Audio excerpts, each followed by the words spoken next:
జగన్ రాజకీయం ఏ విధంగా ఉండబోతోంది?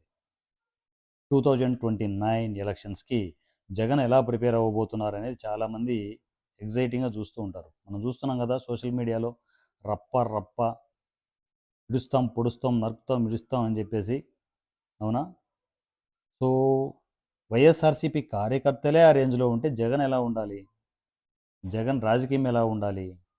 2029 మాత్రం గుర్తుపెట్టుకోండి. జగన్ టార్గెట్ కూటమి కాదు. కూటమిని విడగొట్టాలి టార్గెట్ ఓకే. కానీ కూటమి టార్గెట్ కాదు. పవన్ కళ్యాణ్ టార్గెట్. జగన్ వర్సెస్ పవన్ కళ్యాణ్. ఈ టార్గెట్‌గా ఉంటుంది. కానీ మీకు తెలియని విషయాలు ఏంటి అంటే, జగన్ ఎంతకైనా తెగిస్తాడు. ఎంతకైనా అంటే దాంట్లో చాలా అర్థాలున్నాయి. దాంట్లో కొన్ని విషయాలు మీకు చెప్తా నేను. ఇప్పుడు జనాలకి ఇన్ జనరల్‌గా డబ్బులు పంచుతూ ఉంటారు. 500, 600, రూ. 1000 ఈ రేంజ్ ఉంటది కదా! 200 దగ్గర నుంచి 500, 1000 ఈ రేంజ్ జరుగుతూ ఉంటది. కానీ మొన్న ఒకసారి విందాం మనం. కడప రాజకీయం జరిగేటప్పుడు కడపలో ఒక్కొక్క ఓటుకి రూ. 5,000 ఇచ్చిన సందర్భాలున్నాయి. ఈసారి ఏం జరుగుతుందో తెలుసా? మీరు ఊహించను కూడా ఊహించలేరు.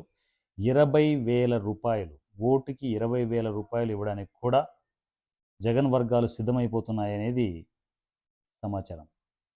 20,000 అంటే ఊహించుకోండి ఎంత డబ్బులు ఇవ్వాలి? మూలుగుతున్నాయి కదా! జనాల సొమ్ము మూలుగుతోంది కదా! జనాల సొమ్ము లక్షల కోట్లు తినేసి కమిషన్ల రూపంలో లక్షల కోట్లు తినేసి ప్యాలెస్‌ల్లో కట్టుకొనేసి ఆ ప్యాలెస్‌లో ఎక్కడ చూసినా డబ్బులు మూలుగుతూ ఉన్నాయి. పంచుతాడు. పంచుతాడు. సో, జగన్ రాజ్యం రావాలని తన ఇష్టం వచ్చినట్టు పంచుతాడు. ఎంత పంచినా తరగని ఆస్తి ఉంది జగన్ దగ్గర. పంచుతాడు. చాలా దారుణంగా పంచుతాడు. వైలెన్స్ రాజకీయాలు కూడా ఉంటాయని వినికిడి. ఈసారి పవన్ కళ్యాణ్ గారిని చాలా జాగ్రత్తగా కాపాడుకోవాలి. పూర్తి టార్గెట్, పూర్తి ఫోకస్ మొత్తం పవన్ కళ్యాణ్ గారి మీదనే జగన్ మైండ్ సెట్ ఉంటది. జాగ్రత్త. జన సైనికులు, వీర మహిళలు చాలా జాగ్రత్తగా అడుగులు వేయాలి. పవన్ కళ్యాణ్ గారిని 2029లో మాత్రం చాలా జాగ్రత్తగా కాపాడవలసిన బాధ్యత మనందరి మీద ఉంది.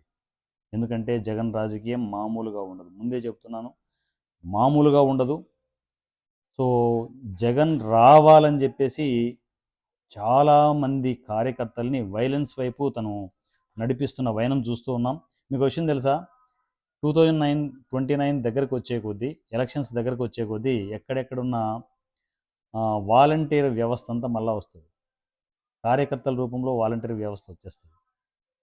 ఎందుకంటే మీకు తెలియదు, జగన్ ప్రైవేట్ సైన్యం వాలంటీర్ వ్యవస్థ. పల్లెటూళ్ళల్లో వాళ్ళు తీసుకునే ఇన్ఫర్మేషన్ కావచ్చు, what ever it is. So, పూర్తిగా ప్రైవేట్ సైన్యం. ఖచ్చితంగా జగన్కే ఓటు వేయాలనే ప్రెజర్స్ కావచ్చు, ఇవన్నీ ఉన్నాయి.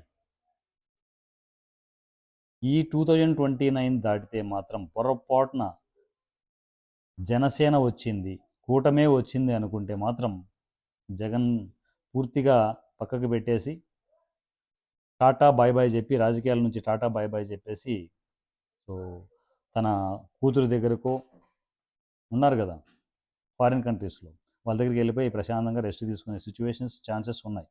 కానీ అంత ఈజీగా వదలడు. ఎందుకంటే మీకు 11 సీట్లు వచ్చినప్పుడే అవమాన భారంతో పడుకొని ఉండాలి. ప్యాలెస్లో పడుకొని కూర్చొని ఉండాలి జగన్ గారు. కానీ ఆయన పడుకొని కూర్చోలేదు. ఇంకా రెచ్చగొట్టే ధోరణిలో తప్పులు చేసినా కూడా వాటిని సమర్థించుకునే సిచ్యువేషన్స్లోనే అందరూ ఉన్నారు. ఎన్ని రకాల కారణాలు లేవు చెప్పు. కల్తీ మద్యం తప్పునొప్పుకోవట్లేదు. కల్తీ లడ్డు తప్పునొప్పుకోవట్లేదు. ఉచిత ఇసుక రవాణా అనేది పూర్తిగా బ్లాక్లో ఇసుకను ఎలా అమ్మారో మీ అందరికీ తెలుసు. ఇవన్నీ గవర్నమెంట్ ఆస్తులు తాకట్టు పెడుతున్నారు. ఎవరు దానికి ఒప్పుకోరు. అందరూ తాకట్టు పెట్టట్లేదా, మేము తాకట్టు పెడితే తప్పేంటి అని వాళ్ళు చేసిన పని సమర్థించుకుంటున్నారు. కానీ తప్పని ఒప్పుకోవడం లేదు. ఆఖరికి పాసు పుస్తకాల మీద జగన్ బొమ్మలు వేస్తున్నా కూడా అది కూడా తప్పేం కాదంట. దేవుడి బొమ్మ అయితే వేరా, జగన్ బొమ్మ ఎందుకు వేయకూడదు అని చెప్పేసి వాళ్ళ తప్పులను వాళ్ళు సమర్థించుకుంటున్నారు. ఎన్ని రకాలు, ఒకటా రెండా చెప్పుకుంటూ పోతే పెద్ద లిస్టే, చాంతాడంత లిస్ట్ ఉంది. ఊరికే బటన్లు నొక్కడం తప్ప ఏమైనా చేశారా అంటే, బటన్లు నొక్కగా ఏం నొక్కుతావు అని చెప్పేసి వాళ్ళ తప్పులను వాళ్ళు సమర్థించుకునే పరిస్థితి. ఆ డబ్బులన్నీ, అకౌంట్లో వేస్తున్న డబ్బులన్నీ ఎవరి డబ్బులు? మన డబ్బులు అవి. గవర్నమెంట్ ఆస్తులు తాకట్టు పెట్టి కొంత మొత్తాన్ని మనకు వేసి మిగతా మొత్తం బొక్కేస్తున్నారు. అది ఎవరికి అర్థమైంది వస్తుంది?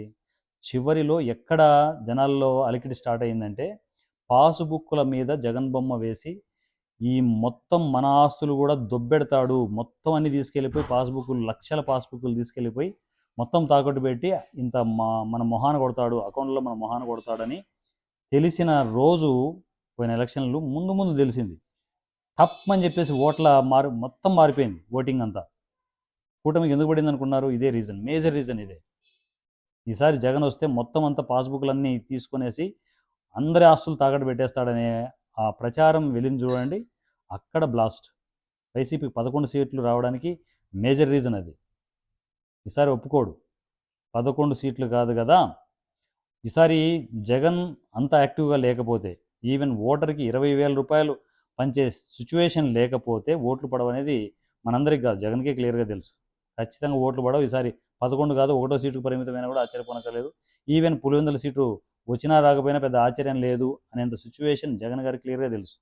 అందువల్లే రాజకీయంలో ఈసారి రచ్చ మామూలుగా ఉండదు. మీరు ఊహించని రచ్చ ఉంటుంది, రాసి పెట్టుకోండి.